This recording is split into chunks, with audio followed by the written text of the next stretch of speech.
Good evening, my crypto brothers and sisters. Hey, look, difficult decisions, the hard choices of life. This is the essence. This is the backbone of what you're going to be able to do, what you're going to have to be able to do if you're going to get into crypto. Look, there's hard decisions in life. I don't know if you ever had a Rottweiler or a Great Pyrenees, but man, those dogs, two of the best dogs in the world. Or if you got a free trip to Italy or Japan, how do you pick one of those, right? The hard decisions in life. Led Zeppelin 4 versus Pink Floyd The Wall. I'll tell you what, good luck figuring that out.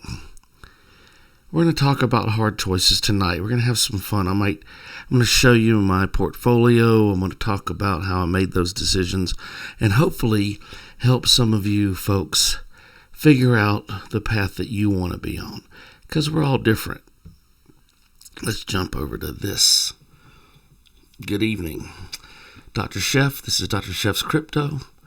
As always, I'm not your official financial advisor. I'm having some fun with educational and entertainment content. As always, do your own research. Figure out where you want to go. And that's kind of what tonight's video is about. So let's talk about hard decisions. You see, you got a lot of options, and they're getting bigger every day. I don't know if you're paying attention. I know that not that many people are. I'm going to make a video very soon where I start in the very beginning again. I'm going to tell you guys, since you've been with me for a little while, it's Christmas time here. I'm joining, you from the mountains of Colorado. And I've been going to some Christmas parties with some friends, mostly wealthy folks, all kinds of cool people. I cannot believe how many people have no idea what crypto is, like none. I would say I've been at a couple parties that had, 50 or 100 people, all of which were fairly well-to-do. Nothing. I say crypto, almost no one. Almost no one ever. I don't know. I don't know what to tell you. I talk about things just in friendly conversation over some hors d'oeuvres, some cocktails, relaxing, talking to people by the fire, on the patio, whatever it looks like. I don't understand. Some of these people have a lot of money. If you had $1 million right now, and for 2021 you had it in a savings account because you were a good person that was doing what they were supposed to do, you lost $68,000 this year. You burned a pile of $68,000. That's an amazing new car. That's a down payment on your dream home. Like, a cabin in the mountains, a beach home like that opening picture. Great down payment on a really nice piece of investment property, maybe two. I don't understand. I don't understand. I know what we were told. Work really hard, save your money, put it in a savings account, get ready for retirement. I know what we were told. You would think that when I said something like that at a party, in a very kind, beautiful way, you would think that everyone would be like, oh, wow, yeah. Especially people that have $1 million in the bank. They would be like, oh, my goodness, we better make a move. We better figure something out.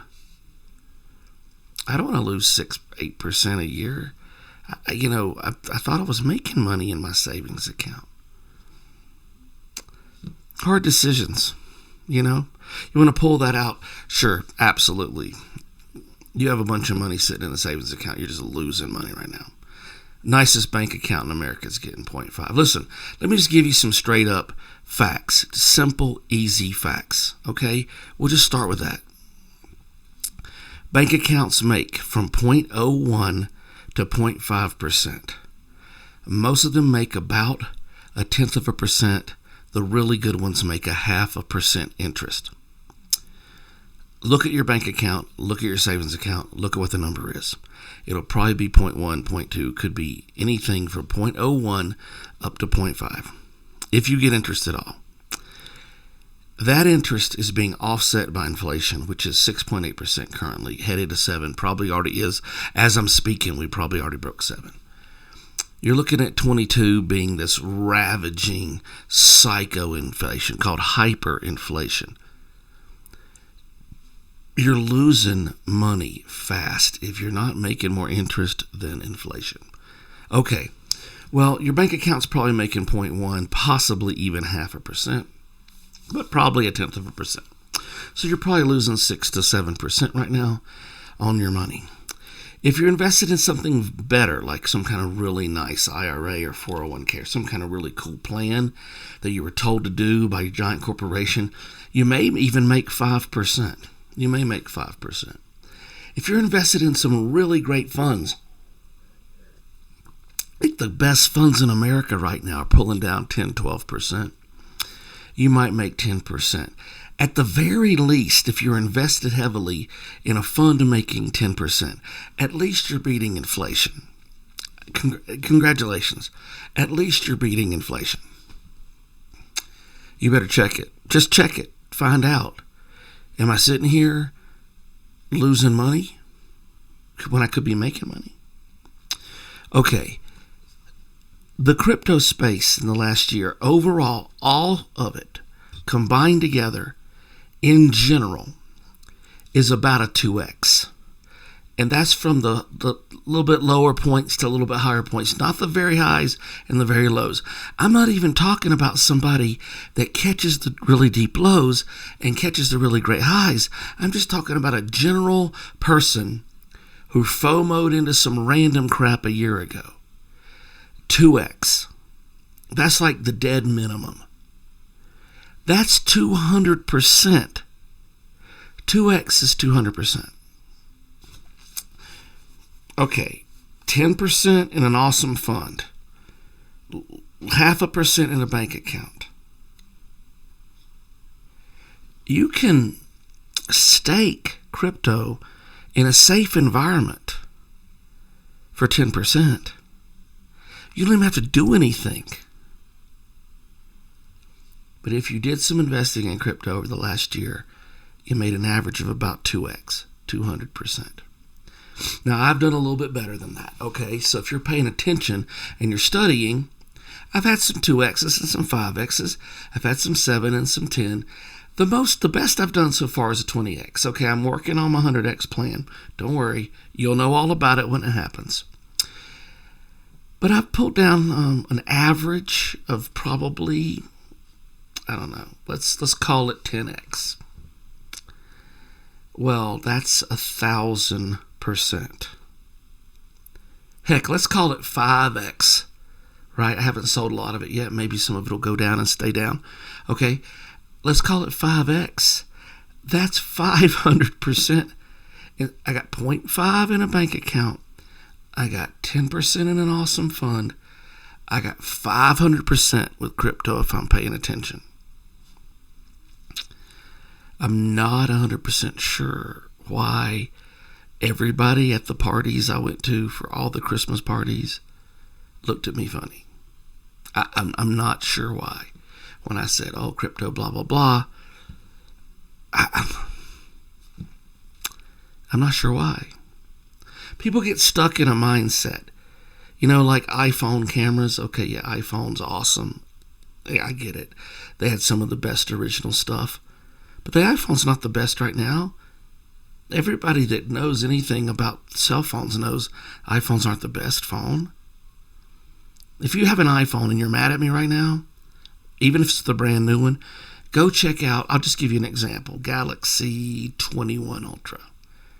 Much better camera, better battery life, better antenna, faster speed, better everything. Android in general, Android is doing better than Apple now. You know, but people get stuck in it. Oh, iPhones are always the best. They have been. There's a lot of iPhones that have been awesome. So, or they get stuck in their type of cars or whatever it is. Everybody everybody gets stuck in their ways. I get it. But in the case of your savings, a massive amount of money that you're trying to put away for your future and your kids' futures, etc., man, that might deserve a little more attention. Okay. Where is my stuff now? What does my crypto look like now? I'm on hold right now. We've got some volatility, some stabilizing going on, some lower than all-time highs, a little bit. We're entering into sort of a sideways action. It's been going up and down quite a bit. It's a little volatile right now, so I'm holding. I'm just hodling. I'm just holding on to stuff. Not doing a lot of trading, not doing anything. Now, if it drops significantly, I'm going to start buying. If it goes up significantly, I'll sell some, right?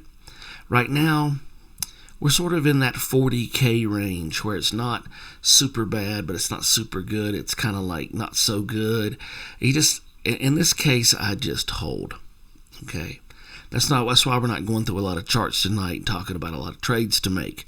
I'm just in this holding pattern right now.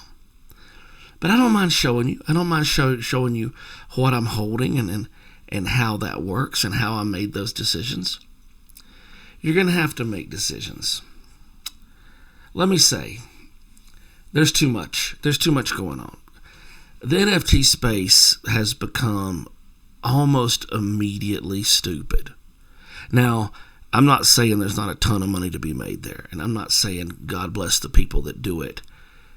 But in general, it got flooded just within a few months with hundreds and hundreds of thousands of random digital art pieces, most of which are not that attractive. Does not mean that they're not going to make a bunch of money, does not mean that, but it's being flooded so fast. Here's the thing, when that Instagram pops up that says learn how to make 10,000 NFTs in an hour, you need to realize that 100 people did that, or 1,000 people did that, or 100,000 people did that. And once you have, the more you have of something, the less it's worth, okay? The more you have of something, it's worth less. That's why we need, as America, we need to stop printing money, okay? They're doing another $2 million deal. They're going to, $2 trillion deal. They're going to print a whole bunch more money up. Woohoo! Print all the money you want. That's not how it works, by the way, guys. You just don't print a whole bunch of money up and it's cool. That's not how it works. So get ready for what's going to happen when that comes. That rooster's going to come home, and relatively soon. So you need to be prepared for when that rooster comes home to roost, because it's not going to be pretty. We've printed up more than half the money in the last couple of years, so it's total nonsense. That's ludicrous, horrifyingly bad economics. You're talking about economic plans being done by people that, first grade education level. Like on the playground, you want more money, you just print more money. Wow, that's so cool. That's the opposite of cool, but whatever. Just be ready. Hard decisions. NFTs, man, some of them are worth a lot of money. Some of them are super cool. But like I was looking at some horses, right? I love horses. I'm looking at some NFT horses. Everybody around me thinks I'm crazy anyway. Start talking about horses on the computer. They think I'm really stupid, which is fine. But that same company suddenly had cars, and now they suddenly are talking about a horror metaverse. I'm not mad at a horror metaverse, okay? Probably not going to hang out there much myself, but whatever. But you see what I mean? It's this massive, just do it all, do it fast, do everything. That's what's happening in that space right now. The amount of different metaverses, the amount of different land you can buy, the expense of all these things. These horses, any good one is $10,000. This land, any good piece is $10,000, $20,000, $50,000. I mean, I'm crazy, but I'm not spending $50,000 on a piece of land that may not be worth anything if that game doesn't actually come to fruition. You have to be very, very careful, you guys. there's stuff flying around now that makes no sense. There's people paying $100,000 for a picture of a rock. This stuff makes no sense. It'll catch up to everybody. It will. It'll catch up. Everybody will go, oh, okay, and they'll readjust their behavior. So I would say that 80 to 90% of the NFT world is a fad, but 10 to 20% is going to hang on and be worth a lot. A lot of the metaverse spaces, they're going to fade away.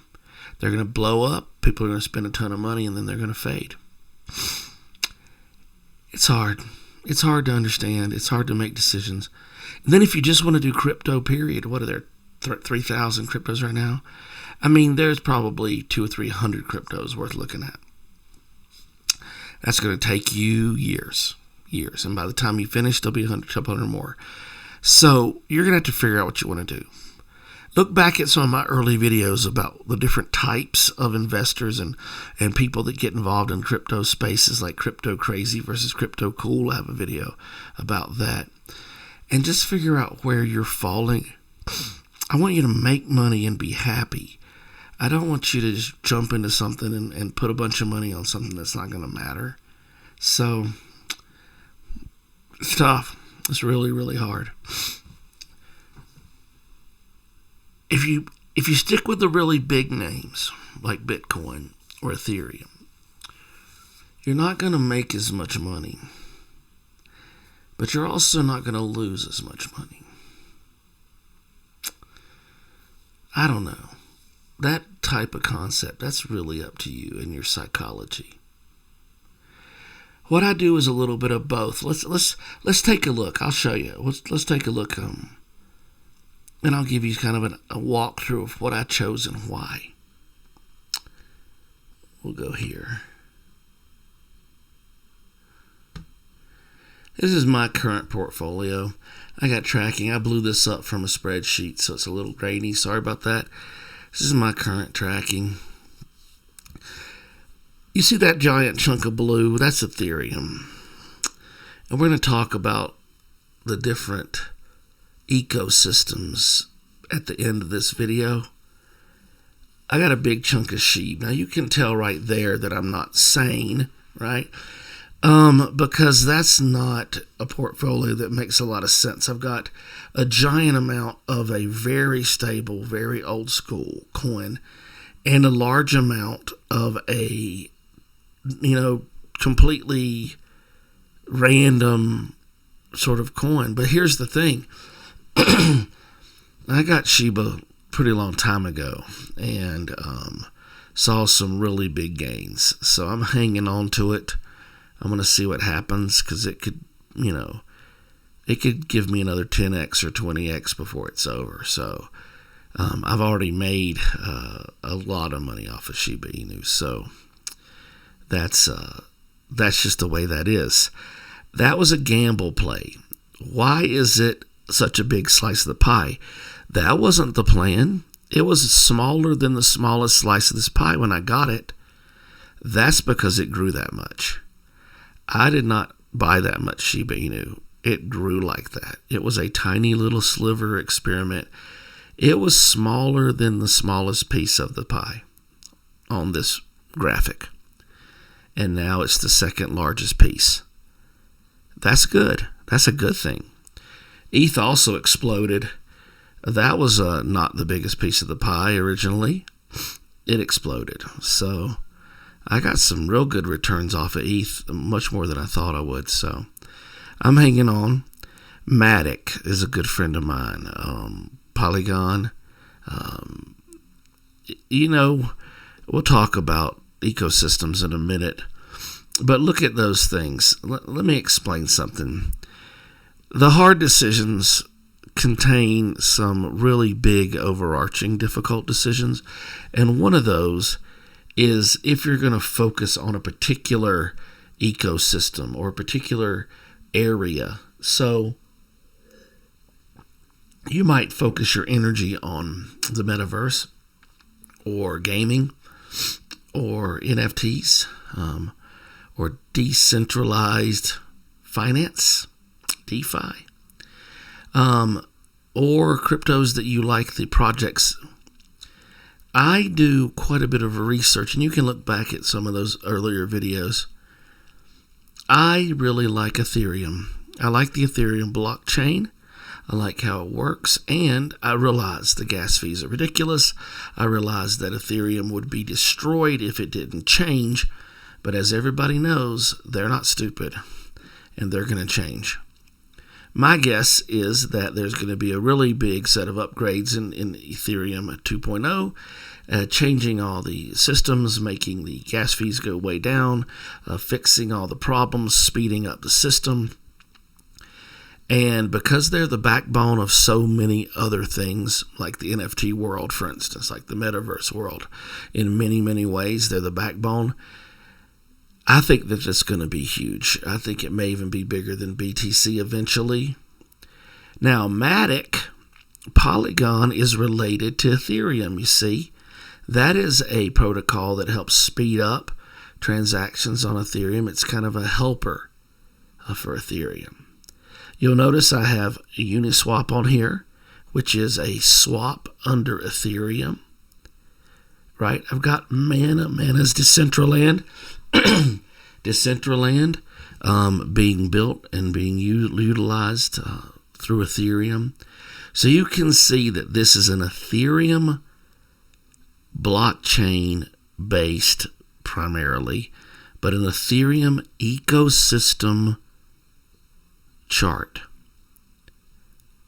SHIB is, of course, a ETH token as well. ADA is not. ADA is a sort of a competitor for Ethereum. And BTC, of course, always got to have a chunk of BTC in there. Anyway, let's move off of this and let's talk about how and why you might have a collection of things inside of one of the like this is the Ethereum blockchain-based ecosystem that have lots of things in here related to, right? So how do you make that decision, and what does that even mean? Let's move off of here and take a look at that. Let's talk about that for a minute. Okay, let's move on. So let's talk about it. Let's talk about the ecosystems. What do I mean by that? I know this is complicated. I'm going to make it as simple as I can. You have Bitcoin as the founder of everything, but Bitcoin was set up with its blockchain, with its coin, and with a very particular goal in mind. And it was the best, it's the original, etc. But very soon after, people began to realize that they could change things. They could change the way processing worked, the way tracking worked, the way proof was done. They could provide additional things that people could work with. Ethereum was probably the best version of this in the beginning. Ethereum was all about building a blockchain technology and a platform on which other people could build things. It too had flaws. The gas fees, the expense, the speeds are all awful. Now, if they didn't have the ability to fix that, then we would be in fairly serious trouble. But they do, and they will. And this is why I've made my bet on Ethereum. But you don't have to do that. There's a lot of options. You've got a lot of options. I wanted to show you something that kind of explains it. But basically, a blockchain platform is relatively rare. I mean, there's a couple dozen of them now, but they're relatively rare. The big ones are just a few, a few major players. They're designed so you can build other stuff on them, which means you can make coins on them. You can, there's all these pieces of the puzzle. So, for instance, in an ecosystem, you would need the money that's being used. You would need the way in which trades are done. You would need the company that's providing the liquidity. You would need companies that were providing ways to exchange these coins and tokens. You would need a way to connect those things to the rest of the world. You would need all of these different pieces, a way to build structures, a way to create metaverse things, a way to create NFTs. You would need all these capabilities, tracking of money, decentralized financing options. All these pieces of the puzzle would exist inside a fully developed ecosystem. And that ecosystem would be built on top of the core of that ecosystem, which would be the blockchain platform. Because Ethereum had trouble in its speeds and costs, other people began to develop other platforms. And I've got a great article here I want to show you, which will help you kind of see all of them. But this will explain to you why there's so many cryptos. Besides the fun meme ones, what's happening is these people are all in competition. What you're doing is you're looking at, McDonald's and Burger King, or Coke and Pepsi. You're trying to figure out who's going to win that war. Now, as you know from what I just said, they both won. So there's going to be more than one winner. You're trying to figure out, okay, some of those guys like Hardee's, doesn't really exist that much anymore. Some of those guys had trouble in certain cultures and did better in other cultures. You got to figure it out, right? There's Etzels and all kinds of things that have come up in the world that have faded away. Think about all the different gaming systems, Atari and everything else, right? Think about all the different computer companies. Think about all the, when I first was involved in internet and cell phones, MCI was a big thing. They don't exist anymore. Think about Blockbuster and the different video stores. They're gone now. So what you're trying to do is you're trying to figure out, you're going to make a bet on what you think is going to survive and thrive. And some of the people are creating these blockchain technologies and these ecosystems. So you would have different things that you would support inside of them, such as having Ethereum, but also having Ethereum tokens, but also having Uniswap, but also having et cetera, et cetera. Okay, so let's take a quick look at this. Let me see. I'm going to go screen, and I'm going to go down here, up here. Here's some blockchain platforms, and you are going to recognize, if you're doing any research, you're going to recognize these. Let's jump down to Ethereum. Ethereum is the biggest and most important.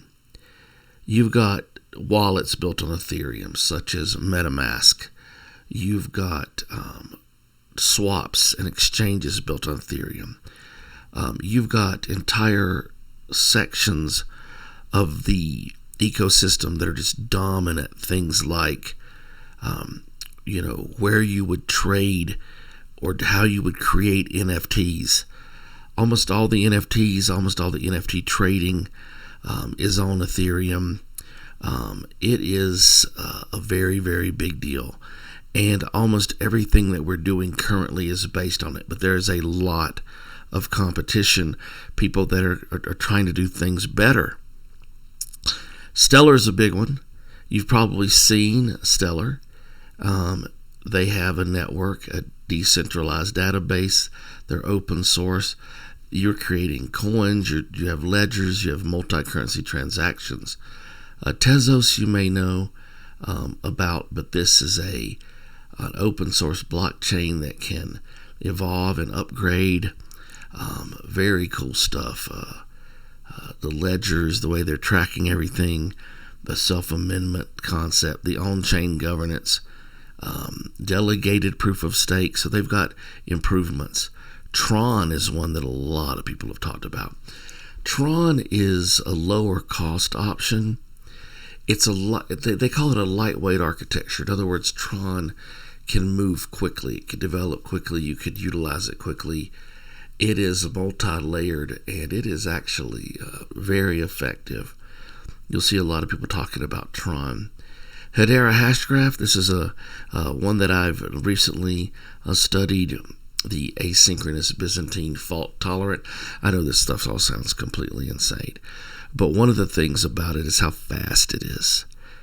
You might get a few hundred transactions a second from some of these guys, but these guys are 10,000 transactions a second. So this is a super high speed version. EOS was up and coming and was doing strong things. It was one of the first big competitors, sort of like Ripple. These two guys go back a long way, but it sort of fell off. I don't know if they're not able to innovate fast enough. I don't know if they've got more things coming down the pike, but they did create some really cool cloud storage dApps and some different types of authentications. They were doing smart contracts. Smart contracts are a big deal in all these ecosystems. How are they handling smart contracts? How are they handling the deals being made and the trades being made? This is scalable, though, and it has good governance, so we'll see what happens. One of the biggest ones that is coming up hard right now is Binance. So Binance, they did something that most of the other people didn't do. They're built together inside. Not only do they have the smart chain and the original Binance coin, but they have the biggest exchange around the world. Binance is a huge exchange. Because it's got an independent blockchain, it's got its own exchange that's as big as Coinbase or Gemini. See, those things are running independently. They are the exchange. They're not the blockchain. But this is a blockchain-based. It's a really big deal. And this is probably the biggest growing one currently. And it's compatible with Ethereum. So they've been building in the ability with MetaMask, Trust Wallet, all those guys, all the different wallets.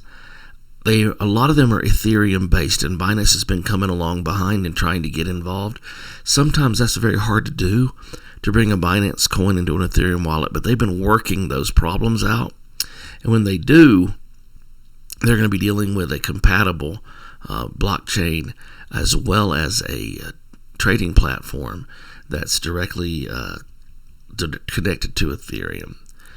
Now, Cardano is the third generation, and Cardano is a really big deal. It's one of my largest holdings.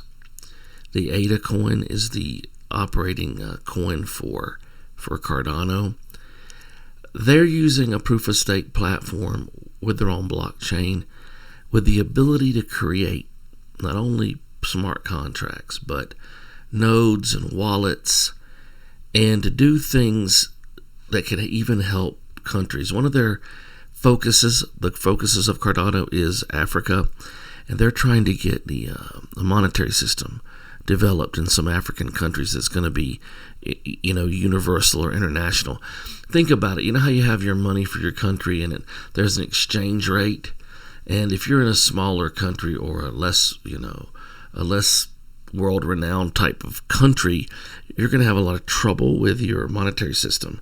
If you can bring in a monetary system that's internationally established through a blockchain, then you'll be able to have money that's the same everywhere.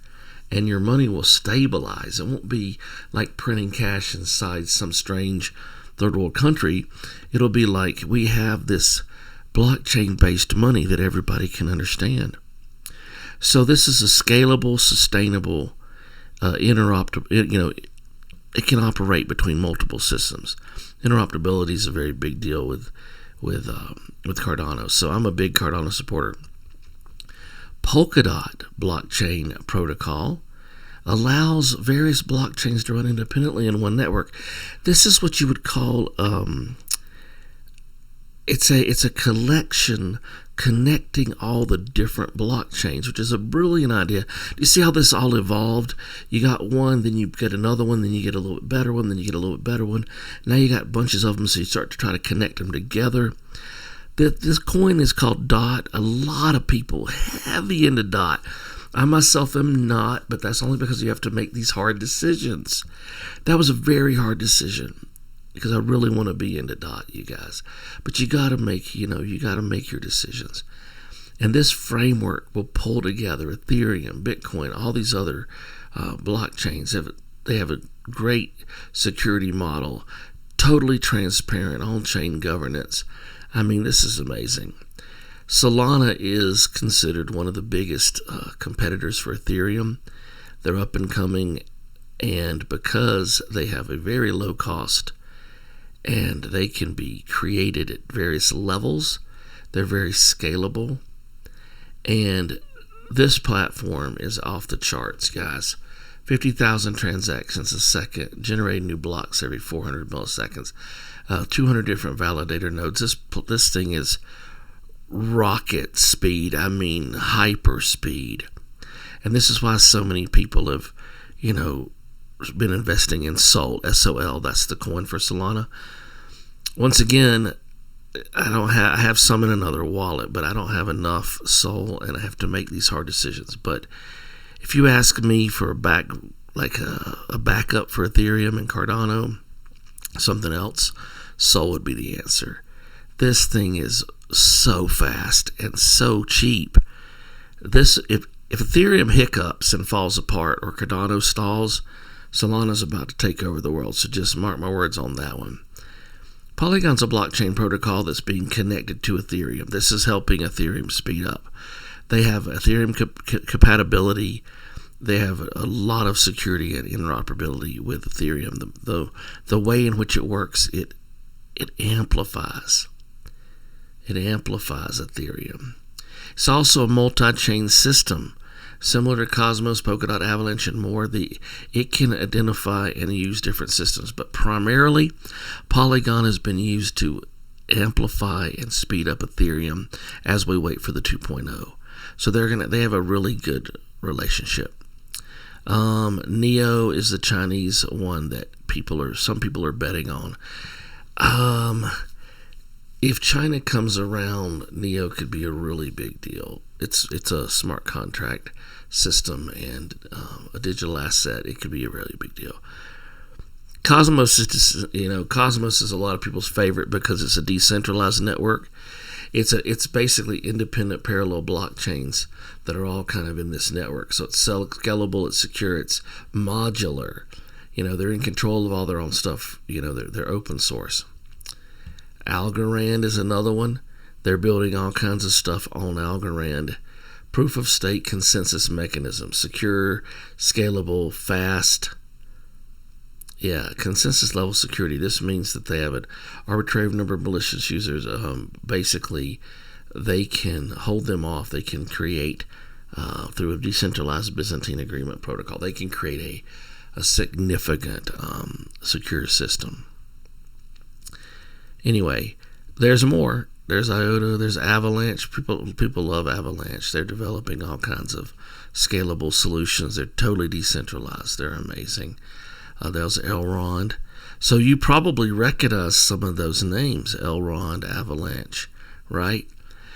You can go over here to leewayhertz.com and read all the details of all these. This is an amazing article. I would like to give a huge shout out to leewayhertz.com. This is just an amazing article. I pulled it up basically in order to provide you with a summary. Let's go back to this. As I wrap it up, I didn't want to blow your mind with all that. I know that was too much, and I'm sorry, but that's a summary of all the main blockchain platforms on which people are going to build things. One of the ways that you can invest is into an ecosystem. You can identify an ecosystem that you agree with, or you like the people behind it, or you like what they're doing, or you like some of the subsidiary things under the ecosystem. Ethereum is probably not going to stumble and fall. They're probably too smart for that. But if they do, if they can't fix the speed issue, if they can't fix, people pay sometimes as much as they're trading for the trades in gas fees. It's sick. There's just way too much fees. If they don't fix it all the way, or they get a bad rap for how long it takes to fix it, Solana, Cardano, other people are going to benefit from this. So you make your bets, right? Do I think that Ethereum is going to fix it all and totally dominate the world? As you saw from my portfolio, that is my opinion. I believe that Ethereum is going to conquer the world. I think they're going to fix all the problems, fix the gas fees, fix the speed, secure everything. I believe they'll probably absorb some of those others that you saw into their system, kind of like they have worked out a deal with Polygon. I think they're going to absorb some of these guys, maybe do some mergers, and some of the other competitors are going to fall off. But who are those? Is Cosmos going to fall off? Is Algorand going to fall off? Is Tezos going to fall off? Who knows? You got to do your research. Now, you can invest in totally random stuff, right? Grab this coin over here, grab this NFT over there. You do you, whatever that looks like, okay? And traders, by the way, people that are doing day trading, speed trading, trying to make a ton of money, none of this matters to them. They don't care about any of this ecosystem stuff, any of the developments. They're looking at numbers only and charts, what's going up and down, tracking it all. But if you want to do some research-based core studies, you may want to approach it from this idea of ecosystem.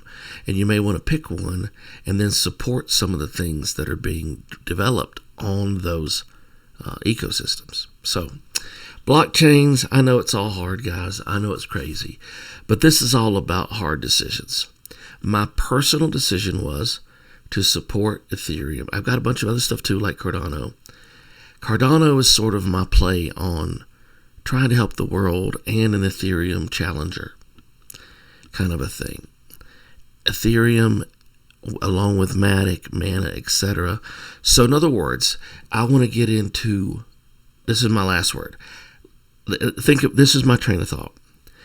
I'm supporting the ecosystem of Ethereum. Therefore, when I want to get into the metaverse with some, small investments into the metaverse, I'm looking at the primary development of a metaverse within Ethereum. And I come up with Decentraland and Mana. And this is a core that's powered by Ethereum, that's based on Ethereum. So when I go to invest in the metaverse, and this was a while ago, so this is working out, by the way. But when I go to invest in the metaverse, I pick Decentraland and Mana because of my support for the Ethereum ecosystem. Does that make sense? Okay, so think about that, study that. You can be a big, giant fan of any of those guys. Cosmos, whatever you like. Stellar is stellar. Stellar is awesome, right? But take a look at it, study it deeply, and figure out if you want to support other projects within it that are built on that platform. Binance is doing that all the time now. There's a lot of things being built on Binance. You'll notice some of the coins that are coming out that are interesting are being built on the Binance blockchain. Okay, so that is a look at why the decisions are so hard. Hopefully you recognized a lot of those 10 or 15 that we looked at and realized that there are dozens of different protocols, coins, systems, DeFi, metaverse, all these things being built on each one of those.